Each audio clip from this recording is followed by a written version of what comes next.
Well, good morning, friends. How are you this morning? It is Thursday morning, and I am here on the coast again. And there's been some nice waves here this morning, and I'm gonna shortly um, head into work. But I wanted to share a couple things that were top of mind. So I was reading this article, and it was talking about the book of Genesis, the beginning and creation.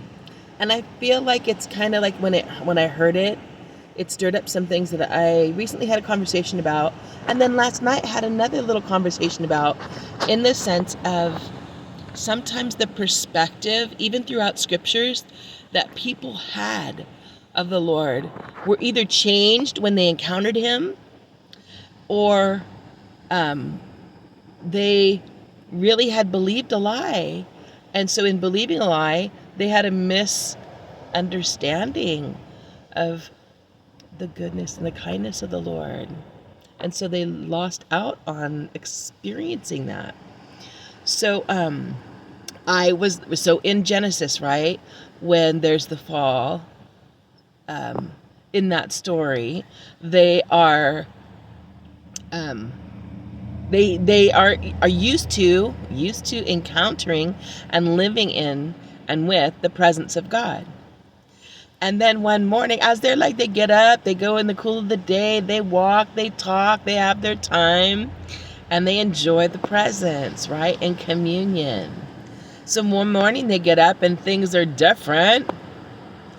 And all of a sudden, instead of wanting to talk to the Lord, they're like wanting to hide. They're afraid. All of a sudden, that same presence that was for their comfort, that was their life source, all of these things, now they're afraid to encounter the presence. It didn't say God made them afraid.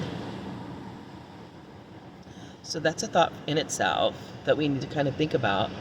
But they were afraid, okay? Then I was thinking about the parable. I was thinking about the parable of where the man says, I heard that you were an austere man, that you were a mean man. So instead of going and taking the money and investing it somewhere because I was afraid to lose it and that you'd be angry with me, I went and put it in the ground. And so here's your money back.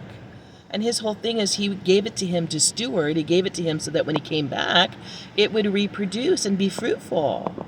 And our lives are to be the same, that our lives are to be fruitful, that everything that we do, God has so invested into us that we have something to share with the world that will continue to reproduce that life. We can reproduce love. We don't have to let hate and anger and frustration and greed and these other things that sometimes take over the attitudes and the atmospheres be the leading lady, so to speak. No, we can flip that table and we can bring the fruitfulness of the Spirit of God and the sweetness of the Spirit of God into those situations, and they can be reintroduced to the Christ. They can come to know Him in His sweetness, in His goodness, in His mercies. And that testimony of Him being a mean man can be completely turned around because it's His kindness. And He even loved us in our state. Even in the garden when He did come to them. He's like, Adam, where are you? Why are you hiding? Adam, where are you? Like God didn't know where He was. He wasn't asking the question like, I can't find you, Adam. He's just saying like, what are you thinking? What are you thinking, hon? What are you thinking? What's going on up here? So we need to remind some things and we need to renew some things so we can do some things that are life-giving to the world around us. So that's my 2 cents that I'm thinking about in my little head this morning. How good, how kind, how loving, how long-suffering and patient is the Lord with me. Oh my gosh, Lord, I love you. I love you. I love you. And I love the way you love me. So I hope that you are enjoying the Creator and His creation. I'm going to give you a little glimpse of the glory here this morning. It is so beautiful. Oh, that's right. This whole thing stems. See this little puppy dog walking by? I meant to say, because I forgot this part, but the other reason I got on this little page in Genesis I had been reading that article this morning, and then when I came and was looking at one of my little messages that I had, it had Proverbs 12:10 in it.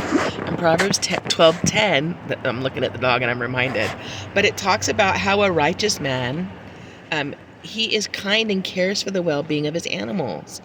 And that, but the kindness and the acts of the wicked are cruel.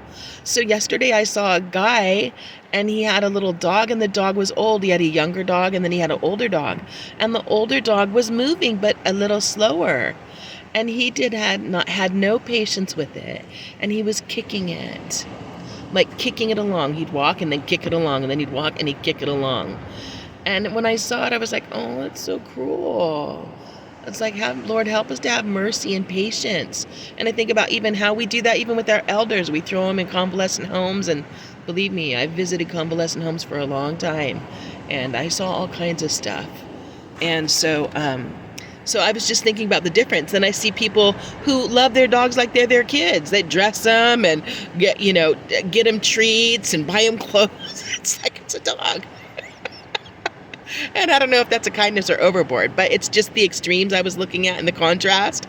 And so that was, again, it's like one master looking at one master and thinking, gosh, he's so mean. And then another master like, wow, they're amazingly generous and kind to that dog, right? And if I said, oh, I'm a puppy dog, which one would I want for my master? It'd be like, no question, right? And we have the best master ever, in the sense that we have the best caretaker, lover, and creator of our souls. So that's the other 2 cents. Sorry. Now you have 4 cents. Have a great and glorious, love-filled, and victorious day, friends.